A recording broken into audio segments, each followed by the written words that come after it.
حضرت خدیجہ الکبریٰ کی وہ ذات ہے جو سب سے پہلے حضور کے نکاح میں آئیں، سب سے پہلے حضور کے نکاح میں آئیں. اور اعزاز دیکھیے حضرت خدیجہ کا، نبی کریم علیہ السلام نے 11 یا 13 نکاح فرمائے ہیں ٹوٹل اپنی زندگی میں، لیکن وہ تب کیے جب حضرت خدیجہ کا وصال ہوا. جب تک حضرت خدیجہ مصطفیٰ کے نکاح میں تھیں، مصطفیٰ نے دوسرا نکاح ہی نہیں فرمایا. 25 سال یہ حضور علیہ السلام کے ساتھ رہی ہیں. کتنے سال؟ یعنی نبی پاک کی عمر اس وقت 25 سال تھی اور حضرت خدیجہ کی عمر اس وقت 40 سال تھی. 25 سے لے کر 25 تک آگے 50 سال تک جو حضور کی مبارک ظاہری عمر ہے، ان کی رفاقت مصطفیٰ کریم علیہ السلام کے ساتھ رہی. اور نبی پاک کی جتنی بھی اولادیں ہیں نا، 3 بیٹے اور 4 بیٹیاں، سوائے ایک بیٹے حضرت ابراہیم کے، باقی 6 اولادیں اللہ نے جناب خدیجہ سے مصطفیٰ کو عطا فرمائیں. 4 بیٹیاں سیدہ فاطمہ کی بھی یہ والدہ ہیں، سیدہ زینب کی یہ بھی والدہ ہیں، حضرت رقیہ سیدہ ام کلثوم ان کی والدہ ہیں. پھر حضور کے بیٹے حضرت قاسم ان کی والدہ ہیں، حضور کے بیٹے حضرت عبداللہ ان کی بھی والدہ ہیں. نبی کریم علیہ السلام کے والد کا نام بھی عبداللہ تھا اور حضور نے اپنے ایک بیٹے کا نام بھی عبداللہ رکھا، طیب اور طاہر ان کا آگے لقب تھا. یہ اعزاز تھا حضرت خدیجہ کا. اور پھر عجیب بات دیکھیں، ان کی 2 دفعہ پہلے شادی ہو چکی تھی اور دونوں دفعہ یہ بیوہ ہوئیں. دونوں دفعہ ان کے خامن جو تھے ان کا انتقال ہو گیا. 2 بیٹے پہلے نکاح سے بھی تھے ان کے، حضرت ہند اور حضرت حالہ رضی اللہ تعالی عنہما. اور یہ اس دور کے اندر کہ جب پردے کو کچھ سمجھا ہی نہیں جاتا تھا، جب ابھی اسلام کا نور نہیں آیا تھا مکہ کے اندر، اس وقت بھی یہ پردے کی پابند تھی. اس وقت کیونکہ اللہ نے عدل سے ہی مصطفیٰ کی جن بیویوں کا انتخاب کرنا تھا عدل سے ہی کر لیا اور عدل سے ہی ان کو پاک اور صاف اور ستھرا رکھا.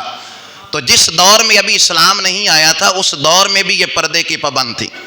اور عرب پتی تاجر کی بیٹی تھیں یہ. باپ کا جب وصال ہوا تو ساری وہ تجارت ان کے حصے میں آئی. اور انداز کیا تھا؟ حضرت نفیسہ ان کی خادمہ تھی، حضرت نفیسہ جنہوں نے بعد میں پھر کلمہ پڑھ لیا. حضرت نفیسہ کہتی ہیں کہ یہ خود جا کر ڈیل نہیں کرتی تھیں، یہ خود باہر نکل کے تجارت نہیں کرتی تھیں، بلکہ آگے لوگ رکھے ہوئے تھے جو ان کا مال لے کر جاتے تھے. اور حضرت نفیسہ کہتی ہیں کہ مکے میں اتنا مال کسی کا نہیں بکتا تھا جتنا حضرت خدیجہ کا بکتا تھا. اور حضرت نفیسہ کہتی ہیں کہ حضرت خدیجہ رضی اللہ تعالیٰ عنہ جب 2 دفعہ بیوہ ہو گئیں تو اب بڑے بڑے سرداروں کے پیغام نکاح آنے لگے کہ ہمارے ساتھ نکاح کر لو. پیغام بڑے بڑے سرداروں کے، بڑے بڑے قبیلے کے لوگوں کے پیغام آنے لگے. حضرت خدیجہ خاموش رہیں، کسی کو کوئی پیغام نہ دیا، کسی کو کوئی جواب نہ دیا. اس کی وجہ لکھی ہے شیخ عبدالحق محسن دہلوی رحمۃ اللہ علیہ نے. آپ فرماتے ہیں وجہ یہ تھی کہ پیغام کسی کا کیوں نہیں قبول کر لیں؟ اس لیے کہ مکے میں نا ایک میلہ لگتا تھا ہر سال جس میں عورتیں اکٹھی ہوتی تھی خانہ کعبہ کے قریب. اس دفعہ جب میلہ لگا ساری عورتیں اکٹھی تھیں، ان میں حضرت خدیجہ فرماتی ہیں میں بھی حاضر تھی. ایک یہودی عالم وہ کسی جگہ کا رہنے والا اس مجلس میں آ گیا جس مجلس میں یہ ساری عورتیں حاضر تھیں، اور آ کر کہنے لگا کہ مردوں کو اچھا تو نہیں لگتا عورتوں کے مجمع میں بات کرنا، لیکن میں تمہیں ایک بات بتانے کے لیے آیا ہوں. کیا بات ہے؟ کہنے لگا کہ میری کتابیں یہ بتاتی ہیں کہ آخر زمان پیغمبر جو آئے گا نا وہ اسی دھرتی پہ آئے گا، اور بیبیوں تم میں بڑی وہ خوش نصیب بیوی ہوگی جو ان کے نکاح میں آئے گی. تم میں بڑی خوش نصیب وہ بیوی ہوگی جو ان کے نکاح میں آئے گی. اب عورتوں سے اس طرح کی بات کی جائے تو انہوں نے جھڑکا ڈانٹا، چل نکل یہاں سے، تیرا کیا کام ہے یہاں پر، ساری عورتیں ہیں. تو حضرت خدیجہ کہتی ہیں کہ باقی عورتوں نے تو ان کو ڈانٹا جھڑکا، لیکن میں دل سے گل رکھ لی، میں نے دل میں بات رکھ لی کہ کاش میرے مقدر کھلیں اور وہ جس پیغمبر کی بات ہو رہی ہے وہ میرے نصیب میں آ جائے. کہتی ہیں کہ پھر آہستہ آہستہ میں حضور کا چرچا سننے لگی. ابھی نکاح نہیں ہوا، میں آہستہ آہستہ حضور کا چرچا سننے لگی کہ وہ صادق بھی ہیں، وہ امین بھی ہیں، وہ سچے بھی ہیں، وہ دیانتدار بھی ہیں، اور جہالت کے اندھیرے میں بھی وہ بڑے ہی اجلے ہیں، بڑے ہی صاف ہیں، بڑے ہی ستھرے ہیں۔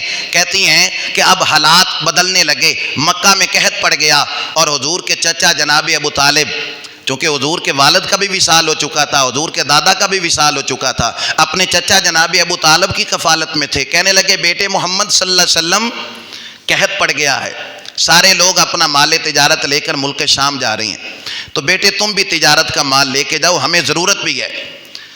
اب ادھر پروگرام بنا رہے ہیں چچا اور بھتیجا، ادھر حضرت خدیجہ تلاش میں تھی کہ کوئی ایسا نیک آدمی ملے جو میرا مال لے کر جائے اور تجارت کرے۔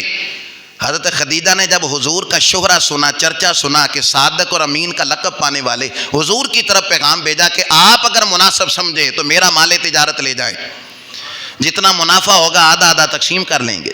پیغام حضور کی طرف آیا، چچا سے مشورہ کیا، فرمایا قبول کر لو، پیغام قبول کر لیا۔ حضرت میسرہ سے اب حضرت خدیجہ نے جب یہ سارا حضور کا کردار سنا تو متاثر ہوئیں، نکاح کا پیغام حضور کی طرف بھیج دیا کہ میں آپ سے حالانکہ بڑے بڑے سرداروں کے پیغام آئے تھے، کسی کا پیغام حضرت خدیجہ نے قبول نہیں کیا۔ اب خود انہوں نے جب پیغام بھیجا حضرت نفیسہ کے ہاتھ، اب سنیے گا بڑی قابل غور بات، اور نوجوان خصوصی طور پہ اس بات پہ توجہ فرمائیں۔ حضرت نفیسہ جب حضرت خدیجہ کا پیغام نکاح لے کر حضور کے پاس آئیں، اب وہ کہتی ہیں کہ میں سارے راستے میں سوچ رہی تھی کہ بڑے بڑے سرداروں نے پیغام بھیجے، یہ کتنے خوش نصیب ہیں جن کو یہ خود پیغام بھیج رہی ہیں، اور کہتی ہیں میں سوچ رہی تھی سارے راستے میں کہ گال اجے ادھی ہونی ہے کہ حضور نے کہنا جلدی کرو بات کرو، اس لیے کہ عرب پتی عورت کس کی خواہش نہیں ہوگی۔ اب وہ کہتے ہیں میں سارے راستے یہی سوچتی آئی، جب ان کو پیغام دیا تو ایک لمحے کے لیے بھی مجھے نہ لگا کہ معاذ اللہ کہ کہیں حضور اس انتظار میں تھے کہ ادھر سے پیغام آئے۔ کہتے ہیں بڑی تسلی سے حضور نے بات سنی کہ خدیجہ آپ سے نکاح کرنا چاہتی ہیں، فرمایا پھر جا کر اسے بتا دو کہ میں اپنے چچا سے مشورہ کر کے بتاؤں گا۔ اور سبحان اللہ کو یار محبت نہ، میں اپنے چچا سے مشورہ، منڈیاں نے نا بڑیاں گلاں یاد کر لیاں نے، پسندی شادی کرنا آفت جی جائز ہے کہ ناجائز ہے؟ حضرت خدیجہ نے تے پسندی شادی کی تھی نا، تو میں نے کہا پھر کردار آگے سے مصطفیٰ کا بھی آپ نے پڑھا کہ نہیں پڑھا؟ حضور نے بغیر چچا سے مشورہ کیے کیا پیغام نکاح قبول کر لیا؟ کہا نہیں۔ میں نے کہا پھر حضور نے تو بتا دیا امت کے نوجوانوں کو کبھی اپنی مرضی سے یہ والا رشتہ نہ کرنا، کبھی اپنی مرضی سے زندگی کے اس راستے کا انتخاب نہ کرنا، اور جس سفر کے اندر بڑوں کا سایہ شفقت ہوتا ہے اللہ بڑی ہی محبت فرمایا کرتا ہے، اللہ بڑی محبت فرماتا ہے ان سے جو زندگی کے اس سفر کا انتخاب کرتے ہوئے بڑوں کا مشورہ شامل کرتے ہیں۔ بڑوں کے کیونکہ بڑے انہوں نے تجربے سے زندگی گزاری ہوتی ہے، اچھے بھلے کا وہ اچھے طریقے سے جانتے ہیں۔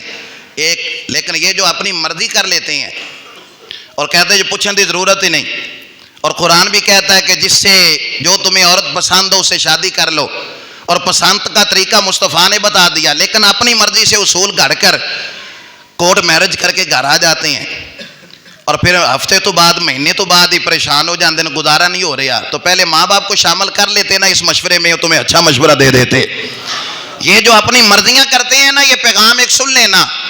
بابا سردار چند دن پہلے بہت بڑا نعت خواں سی، نعت گو شاعر وصال فرما گیا، اللہ غریق رحمت فرمائے۔ ایک بڑا سونا شعر انہوں نے اس موقع تے لکھیا ہے۔ یہ جو اپنی مرضیاں کرتے ہیں نا نوجوان، کہتے ہیں پسند کی شادی جائز ہے کہ ناجائز ہے، پھر اصول گھڑ لیے۔ بابا سردار آندا ہے کوئی بول اولڑا نہ بول بیٹھی، ہوندے خصم ناراض بڑ بولیاں دے، بولی کان تے کوئل دی دسدی ہے، بڑے فرق ہوندے سجنا بولیاں دے، جیڑیاں خصماں دی وچ رضا وسن، بھاگ جاگ جاندے انہاں گولیاں دے، ادل گئیاں نو سردار پین دھکے، شرما والیاں نو جھوٹے ڈولیاں دے۔ آئے شرما والی، اللہ یا رسول اللہ، یا اللہ اکبر کبیرہ۔ تو اپنی مرضی نہ کریں اس معاملے میں، شریعت اجازت تو دیتی ہے کہ پسند کا نکاح کریں، لیکن ماں باپ بھی تو کوئی چیز ہوتے ہیں نا، ان کو اس مشورے میں شامل کریں، وہ اچھے برے کی ساری چیزوں کو دیکھ کر پھر وہ جو فیصلہ کریں گے انشاءاللہ اس میں اللہ کی مدد بھی شامل حال ہو۔